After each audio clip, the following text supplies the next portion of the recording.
یہ کانسیپٹ جو ہے صوفیہ کا کہ صرف اللہ ہی ایگزسٹ کرتا ہے اور ہر چیز اس کا ایک حصہ ہے، اور جب ہم مر جائیں گے تو ہم اللہ کا حصہ بن جائیں گے.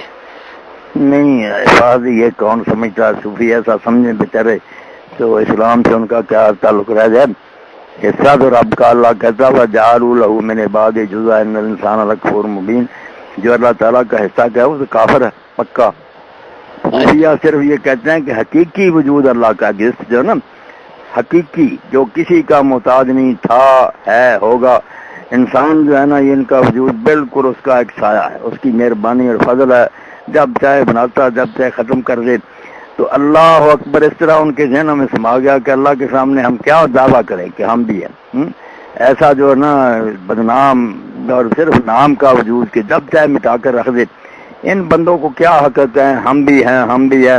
انہیں یہی کہنا چاہیے کہ ہم یار کچھ نہیں ہے سب کچھ اللہ ہی. یہ عاجزی کی بات ہے، یہ نہیں کہ اللہ یہ وہ تو عبادت کر کر کے بیچارے تھک گئے، ان کی ہڈیاں گھل گئی اللہ کی یاد میں.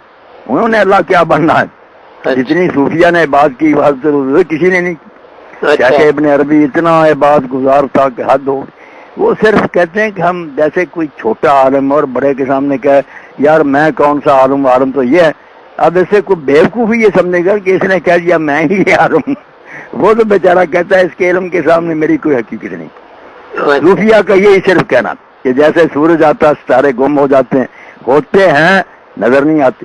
اسی طرح وہ کہتے ہیں تو سلطان عزت علم برکشت. جب اللہ اپنا جھنڈا لہراتا ہے جہاں سر بجائب اعظم درکشت، ساری دنیا اس وقت نا پناہ میں پناہ لیتی ہے کہ تیرے سامنے ہم کچھ نہیں. اللہ کے رسول ساری یہ بات کر کے کہتے تھے نا ہم نے کچھ نہیں کیا ہم تیرے سامنے. یہ عاجزی کی باتیں ہیں، لوگوں نے ان کو بدنام غریبوں کو کر دی. میں نے صاحب وہ اصل کتابیں پڑھی ہیں میرے پاس ہیں فتوحات اور مفصول، اس لیے میں جانتا ہوں کہ یہ ان سے بڑا ظلم ہوا، لوگوں نے ان کو نا بدنام کیا. وہ تو شریعت میں ڈوبے ہوئے بالکل غرق ہو گئے بات کر کر. اچھا